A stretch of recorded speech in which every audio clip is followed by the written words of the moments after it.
Hello everyone, I'm doctor Krishna Chaitanya Reddy, consultant neurophysician at onus hospitals. ఈ రోజు మనము టెన్షన్ హెడ్ఏక్ గురించి మాట్లాడుకుందాం. సో హెడ్ఏక్ లో మనకి టూ టైప్స్ ఉంటాయండి. ఒకటి ప్రైమరీ హెడ్ఏక్, ఒకటి సెకండరీ హెడ్ఏక్.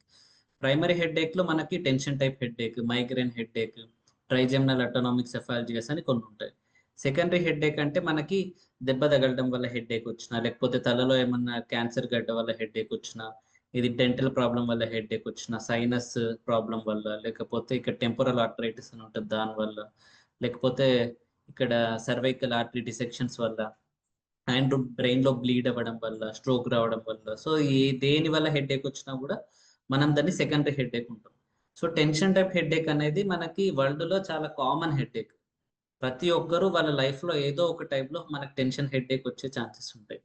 సో మనకి టెన్షన్ టైప్ హెడ్ఏక్స్ ఎందుకు వస్తాయి, వస్తే దానికి మనం ట్రీట్మెంట్ ఏం తీసుకోవాలి, టెన్షన్ టైప్ హెడ్ఏక్ రాకుండా జాగ్రత్తలు ఏం తీసుకోవచ్చు, అండ్ వచ్చిన తర్వాత ఒకవేళ డేంజర్ హెడ్ఏక్ కి టెన్షన్ టైప్ హెడ్ఏక్ మనం ఎలా డిఫరెన్షియేట్ చేయాలి, మైగ్రేన్ ఎలా ఉంటుంది, టెన్షన్ టైప్ హెడ్ఏక్ ఎలా ఉంటుంది, దేనికి మనం డాక్టర్ హెల్ప్ తీసుకోవాలి అనేది ఈరోజు మాట్లాడుతున్నాం.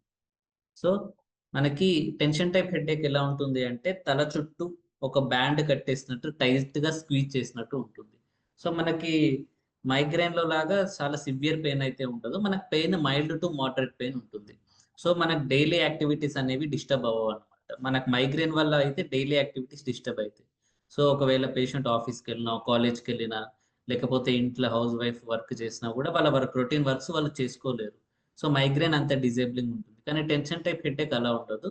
హెడ్ఏక్ వచ్చినా కూడా ఇంట్లో కానీ, ఆఫీస్లో కానీ, కాలేజ్లో కానీ వాళ్ళ వర్క్ వాళ్ళు చూసుకోగలుగుతారు.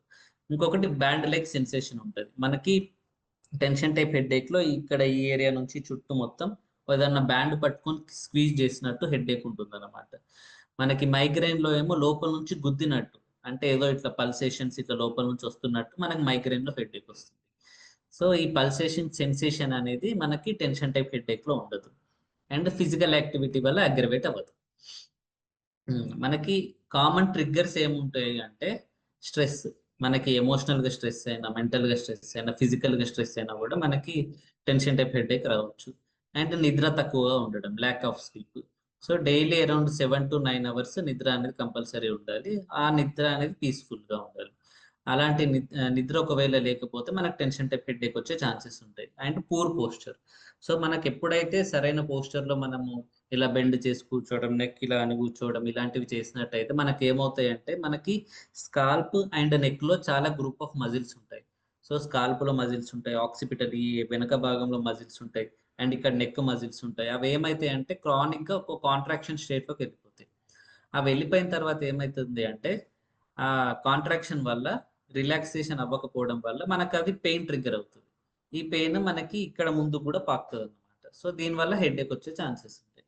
సో ఐ స్ట్రెయిన్ కూడా, అండ్ ఎక్కువసేపు స్క్రీన్ చూసేవాళ్ళు వితౌట్ ప్రొటెక్షన్, ఎక్కువ బ్లింకింగ్ లైట్స్, బ్రైట్ లైట్స్ చూసే వాళ్ళకి ఐ స్ట్రెయిన్ వల్ల హెడేక్ వచ్చే ఛాన్సెస్ ఉంటుంది. And next dehydration. సో ఎక్కువసేపు వర్క్ లో మునిగిపోయి సరిగా వాటర్ తీసుకోకపోవడం, ఫుడ్ తీసుకోకపోవడం, ఇలాంటివి చేసినట్టయితే మనకి హెడేక్ వచ్చే ఛాన్సెస్ ఉంటాయి. సో ఈ ట్రిగ్గర్స్ మనకి చాలా కామన్ అండి. ఈ ట్రిగ్గర్స్ ని మనం ముందే ఐడెంటిఫై చేసి అండ్ వాటిని ప్రివెంట్ చేసినట్టయితే మనకి నెక్స్ట్ టైం హెడేక్ వచ్చే ఛాన్సెస్ అనేవి తగ్గుతాయి. సో మనకి ఈ హెడేక్ వెనకాల ఉన్న సైన్స్ ఏంటి అంటే అందరికీ మజిల్స్ ఉంటాయి, అందరూ చాలా మంది పూర్ పోస్చర్ లో ఉంటారు, ఎందుకు కొంతమందికి హెడేక్ వస్తాయి అని చెప్పేసి మనకు కొన్ని కారణాలు ఉంటాయి అన్నమాట. సో ఎప్పుడైతే మనకి ఈ నెక్ మజిల్ స్కాల్ప్ మజిల్స్ ఎప్పుడైతే స్క్వీజ్ అవుతాయో దాంతో పాటు మనకి పెరిఫెరల్ నాసిసెప్షన్ అంటారు. నాసిసెప్షన్ అంటే ఇక్కడ అన్ని రీజియన్స్ లో మనకి పెయిన్ రిసెప్టర్స్ ఉంటాయి. అంటే మనకి ఏదన్నా బయట నుంచి పెయిన్ కలిగినట్టయితే దాన్ని మన బ్రెయిన్ కి సిగ్నల్స్ ఇచ్చే రిసెప్టర్స్ అన్నమాట. సో ఈ రిసెప్టర్స్ ఏమవుతాయి అంటే సెన్సిటైజ్ అయిపోతాయి. అప్పుడప్పుడు ఓవర్ సెన్సిటైజ్ అయిపోతాయి. ఓవర్ సెన్సిటైజ్ అయిపోవడం వల్ల కొంచెం కాంట్రాక్షన్ కి లేకపోతే కొంచెం పెయిన్ వచ్చినా కూడా అది ఓవర్ గా రెస్పాన్స్ ఇస్తుంది. అంటే బ్రెయిన్ కి ఎక్కువ నొప్పి వచ్చినట్టు అది సిగ్నల్ ఇస్తుంది అన్నమాట. సో ఇది క్రానిక్ గా ట్రీట్ చేయకపోతే ఈ సిగ్నలింగ్ ఎక్కువైపోయి నార్మల్ గా మన మెడికేషన్ కూడా రెసిస్టెన్స్ వచ్చే ఛాన్సెస్ ఉన్నాయి. సో దీనికి ట్రిగ్గర్ ఫ్యాక్టర్స్ మనం ఇందాక చెప్పుకునే, ఒకటి స్ట్రెస్ అయి ఉండొచ్చు, ఇంకోటి పోస్చర్ అయి ఉండొచ్చు, ఇంకోటి ఫెటిక్ అయి ఉండొచ్చు. సో ఎలాగైతే మనకు పూర్ పోస్చర్ వల్ల మనకి పెరిఫెరల్ నాసిసెప్టర్స్ యాక్టివేట్ అయ్యి నెక్ మజిల్స్ ఇవన్నీ కాంట్రాక్ట్ అయ్యి దానివల్ల పెయిన్ పాత్వేస్ అన్ని ఆల్టర్ అయిపోయి టెన్షన్ టైప్ హెడేక్ అనేది ప్రొలాంగ్డ్ గా వచ్చే అవకాశం ఉంటుంది. సో రిలీఫ్ కి ఏంటి ఇస్తాం ఇమీడియట్ గా మనం ఏమేమి స్ట్రాటజీస్ తీసుకోవచ్చు అంటే ఫస్ట్ పెయిన్ కిల్లర్స్ అంటే మనకు పారాసిటమాల్ ఇవ్వండి, డైక్లోఫినాక్, నాప్రాక్సన్ అండ్ ట్రమడాల్, ఏ టాబ్లెట్స్ తీసుకున్నా కూడా మనకు హెడ్ ఏక్ అనేది తగ్గిపోతుంది. And heat or cold packs, మనకి అప్పుడప్పుడు తల మీద ఏదైనా బట్ట చల్లగా చేసుకొని తల మీద పెట్టుకున్నా, లేకపోతే హాట్ ప్యాక్ పెట్టుకున్నా కూడా మనకి టెన్షన్ హెడ్ ఏక్ తగ్గుతుంది. లేకపోతే ఇవేమి లేకున్నా కూడా కొంచెము వర్క్ నుంచి బ్రేక్ తీసుకొని ఒక సైలెంట్ ఎన్విరాన్మెంట్ లో కాసేపు పడుకున్నా కూడా మనకి హెడ్ ఏక్ అనేది తగ్గుతుంది. సో ఎప్పుడైతే మీరు మందులు వాడతారో, ఒక పర్టికులర్ డోసేజ్ వాడుతున్నప్పుడు అది తెలియకపోతే ఒకసారి డాక్టర్ని కన్సల్ట్ అయ్యి మెడిసిన్ వాడితే బెటర్. ఒకవేళ మీకు చాలా రోజులు కూడా పెయిన్ మెడికేషన్ రిక్వైర్మెంట్ పడుతుంది అంటే ఒకసారి ఖచ్చితంగా డాక్టర్కి చూపించుకోవాలి. దీంతో పాటు ఏమన్నా హెడ్ ఏక్ సడన్ గా ఇంక్రీజ్ అయినా అండ్ హెడ్ ఏక్ ప్యాటర్న్ మారినా కూడా ఒకసారి చూపించుకోవాలి డాక్టర్కి. సో లాంగ్ టర్మ్ గా ప్రివెన్షన్ చేయడానికి లైఫ్ స్టైల్ చేంజెస్ ఏమేమి తీసుకురావచ్చు అంటే first stress management. So stress management మనకి రిలాక్సేషన్ టెక్నిక్స్ అండ్ బాడీలో అన్ని మజిల్స్ రిలాక్స్ చేసే టెక్నిక్స్, మెడిటేషన్, యోగా. సో ఇవన్నీ విత్ గుడ్ టీచర్ అంటే good yoga instructor, meditation instructor తో తీసుకుంటే ఇంకా బెటర్, ఓన్గా యూట్యూబ్ వీడియోస్ చూసి చేసేదానికంటే. సో బ్రీతింగ్ ఎక్సర్సైజ్ వల్ల మనకు స్ట్రెస్ అనేది రెడ్యూస్ అవుతుంది. అండ్ రెగ్యులర్ ఎక్సర్సైజ్, అది స్ట్రెంత్ ఎక్సర్సైజ్ అయి ఉండొచ్చు, ఏరోబిక్ ఎక్సర్సైజ్ అయి ఉండొచ్చు. రెగ్యులర్గా అరౌండ్ 20 minutes to 40 minutes మనం రెగ్యులర్గా ఎక్సర్సైజ్ చేస్తే అది చాలా బెటర్గా ఉంటుంది. And good posture. సో చాలా మంది ఐటీ ప్రొఫెషనల్ అన్నా కానీ, సాఫ్ట్వేర్స్ అయినా కానీ, వాళ్ళకి పూర్ పోస్చర్ వల్ల, ప్రొలాంగ్డ్ స్క్రీన్ టైం వల్ల వాళ్ళకి job related risk factors for headache ఉంటాయి అన్నమాట. సో ఫ్రీక్వెంట్ గా మిడిల్లో బ్రేక్స్ తీసుకోవడం, కాసేపు నిల్చొని కూడా వర్క్ చేయడం, కొన్నిసార్లు మధ్యలో స్ట్రెచెస్ చేయడం చేస్తే మనకి వర్క్ లైఫ్ బ్యాలెన్స్ అనేది మెయింటైన్ అయిపోయి స్ట్రెస్ కంట్రోల్ అయిపోయి పూర్ పోస్చర్ అనేది ప్రివెంట్ అవుతుంది. And prioritize sleep. So daily 7 to 9 hours అట్లా స్లీప్ తీసుకోవడం చాలా ఇంపార్టెంట్. అది కూడా రెస్ట్ఫుల్ స్లీప్, మధ్యలో ఫోన్ బ్రేక్స్ కానీ అట్లా లేకుండా మంచిగా రెస్ట్ఫుల్గా స్లీప్ ఉండడం చాలా ఇంపార్టెంట్. సో ఎప్పుడైతే మనం వరీ అవ్వాలి అంటే ఒకవేళ ఈ సైన్స్ వస్తే ఖచ్చితంగా డాక్టర్కి చూపించుకోవాలి అన్నవి ఏంటి? So first sudden severe headache start అయ్యి విత్ ఇన్ 1 minute ఆ 2 minutes ఫుల్ సివియర్గా అయిపోయి ఇంత హెడ్ ఏక్ నా లైఫ్లో రాలేదు అన్నట్టు ఉన్నట్టయితే మనం ఖచ్చితంగా డాక్టర్కి చూపించుకోవాలి. And headache after head injury, ఎప్పుడైతే మనకి ఏదైనా రోడ్ ట్రాఫిక్ యాక్సిడెంట్ అవ్వడం, లేకపోతే హైట్ నుంచి కింద పడిపోవడం ఇట్లాంటివి జరిగినట్టయితే అది ఖచ్చితంగా దానివల్ల హెడ్ ఏక్ వస్తే తలలో బ్లీడింగ్ అయ్యే ఛాన్సెస్ ఉంటాయి. సో బ్లీడింగ్ వల్ల హెడ్ ఏక్ వస్తుంది అనుకొని మనం హెడ్ ఇంజురీ తర్వాత హెడ్ ఏక్ ఉంటే మాత్రం సిటీ స్కాన్ అవన్నీ చేయించుకోవడానికి ఒకసారి డాక్టర్ గారికి చూపించుకోవాలి. And headache with neurological symptom.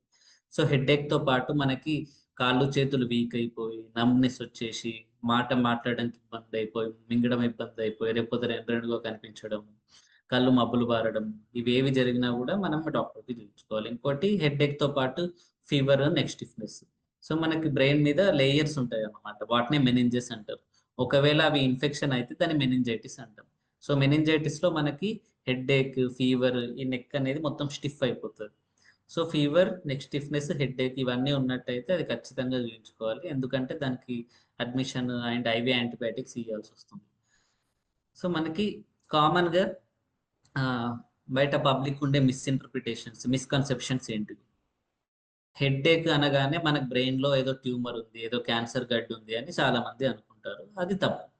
ఇందాక చెప్పాను కదా, హెడ్ ఏక్ కి చాలా కారణాలు ఉంటాయి. Primary headaches, secondary headaches అని. మనం మోస్ట్ కామన్ గా అందరికీ ఎన్కౌంటర్ అయ్యేది ప్రైమరీ హెడ్ ఏక్.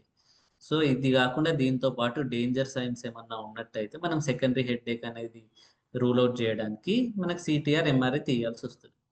ఇంకోటి, you have to avoid exercise if you have headache అని కొంతమంది చెప్తుంటారు.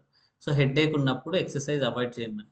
అట్లా కాకుండా మనకి ఎక్సర్సైజ్ తోటి బాడీ రిలాక్సేషన్ మోడ్లకి అండ్ మంచి హ్యాబిచుయేషన్ అవుతుంది. కాబట్టి హెడ్ ఏక్ ఉన్న వాళ్ళు రెగ్యులర్గా ఎక్సర్సైజ్ చేస్తే frequency of headache episodes అనేవి తగ్గుతాయి. So regular moderate exercise can actually help prevent headache. And ఇంకొకటి, only severe headaches need medical attention. అట్లా కాకుండా సివియర్ హెడ్ ఏక్ కాకుండా పర్సిస్టెంట్ గా హెడ్ ఏక్ ఉన్నా, రోజు రోజు పెరుగుతున్న హెడ్ ఏక్ తో పాటు వామిటింగ్, బ్లరింగ్ ఆఫ్ విజన్ ఉన్నా కూడా మనం ఖచ్చితంగా డాక్టర్ని కన్సల్ట్ అవ్వాలి. సో ఇంకొకటి, డైట్ వల్ల హెడ్ ఏక్ వస్తుందా అంటే ఒక పర్టికులర్ డైట్ తీసుకుంటే హెడ్ ఏక్ ఎక్కువ ఛాన్సెస్ ఉన్నాయని డౌట్ కొందరికి ఉంటుంది. So yes, is possible. Migraine లో సపోజ్ చీజ్ ఐటమ్స్ తీసుకున్నా మనకి కొందరికి tea, coffee, chocolate, red meat ఇవేవి తీసుకున్నా, లేకపోతే స్ట్రాంగ్ పర్ఫ్యూమ్ తీసుకున్నా కూడా మనకి హెడేక్ వచ్చే ఛాన్సెస్ ఉంటాయి. అప్పుడప్పుడు టెన్షన్ టైప్ హెడేక్ కూడా డైట్ వల్ల ఎఫెక్ట్ అవ్వచ్చు. సో మనకి దీంతో పాటు ఏం చేయాలి అంటే, హెడేక్ వచ్చిన వాళ్ళు ఒక డైట్ చార్ట్, ఒక డైట్ డైరీ అనేది మెయింటైన్ చేస్తే బెటర్. సో ఆ డైరీ మెయింటైన్ చేసినప్పుడు హెడేక్తో పాటు ఏదైనా పర్టికులర్ డైట్ అసోసియేట్ ఉందా అనేది మనకు తెలుస్తుంది. So is it safe to take pain relievers every day?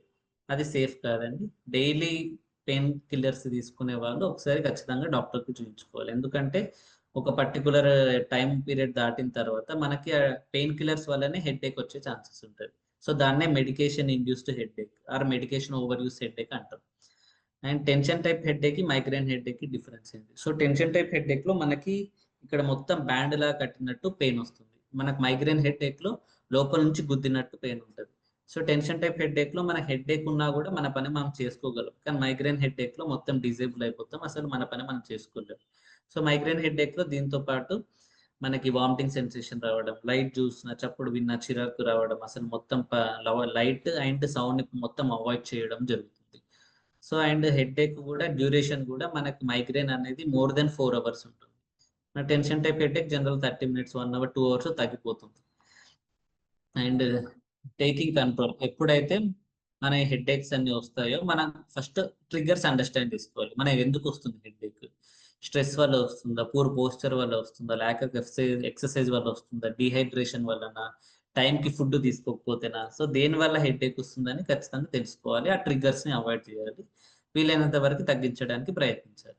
So దాని తర్వాత లైఫ్ స్టైల్ చేంజెస్ ని ఎంబ్రేస్ చేయాలి. ఎందుకంటే కొత్తగా ఇప్పుడు యోగా స్టార్ట్ చేయాలన్నా, మెడిటేషన్, ఎక్సర్సైజ్ చేయాలన్నా మనకి అది చాలా మందికి తొందరగా అలవాటు అవ్వవు.